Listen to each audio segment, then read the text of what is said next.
Hi, everyone. Welcome to our channel. Douglas Macgregor comments on the situation. The decision to provide attackers was a poor one due to their extensive range of around 180 miles or more, depending on the target. Over Crimea, 5 missiles were fired, possibly 4, but likely 5. All but one were shot down, showcasing the significant quality of Russian air and missile defenses. The final missile, instead of being destroyed, was damaged and knocked off course, ultimately exploding over the Black Sea near the beach in question.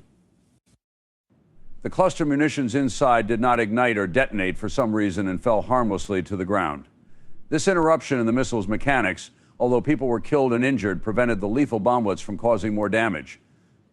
The intention was not to harm those on the beach in Crimea, but damage occurred nonetheless. For Russians, it makes little difference whether they are killed by an exploding bomblet or not, but the bomblet came from the United States. He believes Mr. Putin and his government have shown considerable patience and restraint, avoiding retaliation as Moscow does not seek war with the United States or NATO.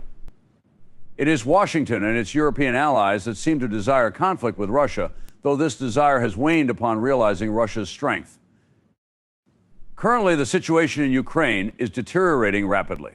The Ukrainian government remains in Kyiv only because Russia has chosen not to destroy it. A major operation involving Russian troops crossing the Dnieper River appears imminent, aiming to seize historically Russian cities like Odessa and Kharkiv. However, Moscow's lack of interest in further territorial control persists, driven by the absence of negotiations. In Europe, the situation is evolving.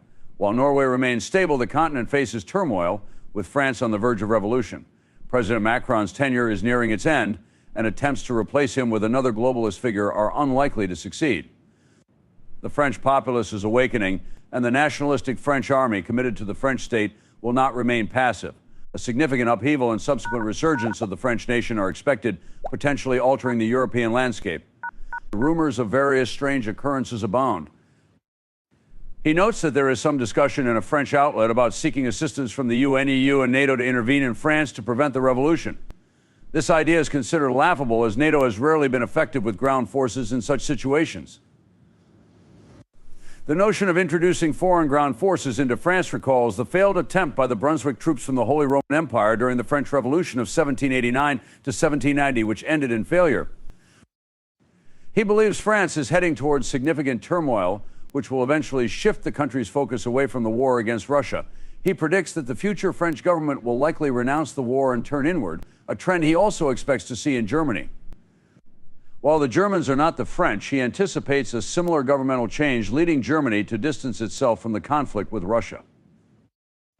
In Washington, he sees a desperate effort to maintain the illusion of stability in Ukraine, hoping to keep Zelensky in power until the November elections to avoid the embarrassment of another failed withdrawal, similar to the situation in Afghanistan.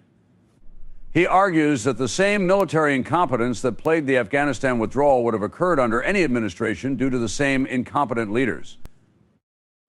He believes that France is on the brink of a radical shift to the right as a means of saving the nation, with a substantial portion of the population feeling their country is at risk of collapse.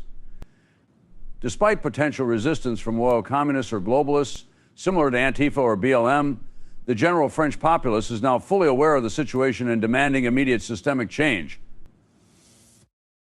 Should Marine Le Pen win and come to power, he anticipates her tenure will be brief due to the overwhelming demand for rapid and significant reforms. The French people are no longer willing to wait for years to see changes. They seek immediate solutions to issues like street crime, immigration, and national strength. The next leader will only be a temporary figure, much like Alexander Kerensky, who lasted only a few months before failing to meet the demands of the Russian people for bread and peace, which ultimately led to Lenin's rise. He does not foresee a scenario where the right-wing movement in France would resort to the extreme violence of Lenin's regime, but expects some level of upheaval due to long-standing pent-up frustration. The goal of the right is to restore order, national identity, culture, and strength without massive violence. On the topic of the U.S. military, he argues that the Army is unprepared and incapable of effective offensive warfare, noting a significant decline in its capabilities since the 1990s. He observes that the modern Army lacks the strength and cohesion of its predecessors and is hindered by globalist diversity and inclusion policies. While the Air Force could be used, he questions the level of domestic support and the overall cohesion of America. Russian retaliation, he asserts that the Russians do not bluff and will act on their threats.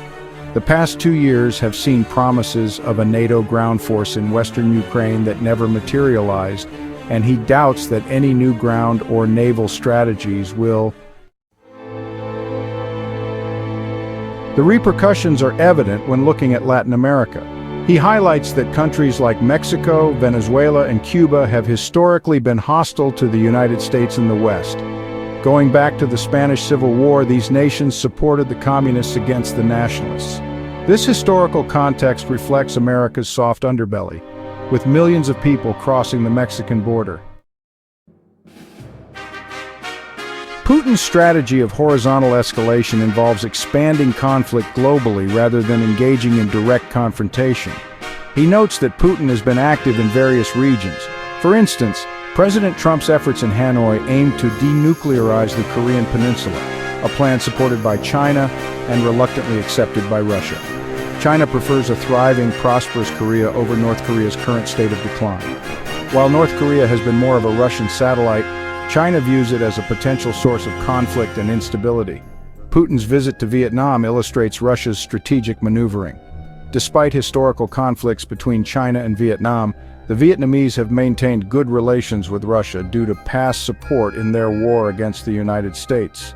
Putin's actions reflect a calculated approach to global influence.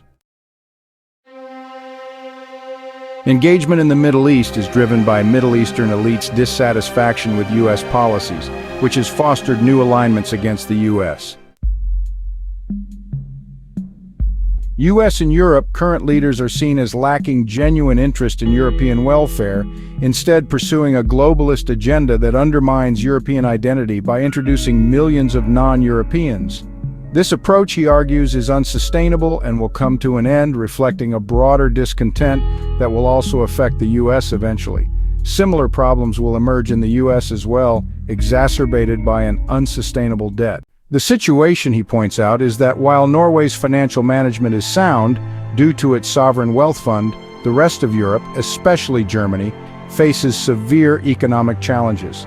This financial instability will contribute to the collapse of current systems. Despite appearances of ongoing support for Ukraine, the reality is that the nation is on the brink of collapse with little left to salvage. He believes that the current